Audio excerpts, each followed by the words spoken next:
kumbaga parang family reunion. Pero, ang tunay na dahilan ng Pasko ay wala tingalingan, kundi si Jesus. Okay? Nakaka-receive tayo ng gifts ngayon. So, di ba pag nakaka-receive tayo ng gift, parang sobrang nakakatuwa, sobrang di ba? Kasi kami na feeling na actually.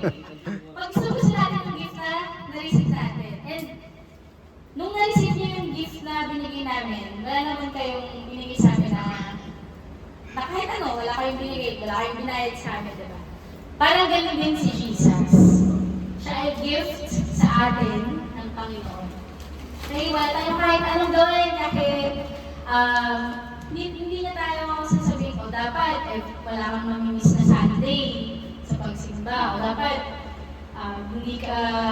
dapat isipin mo to, 1, 2, 3, magbibigay ka sa church, hindi ganun si God.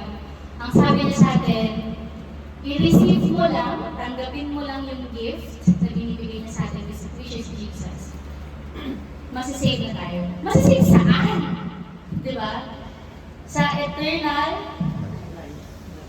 life.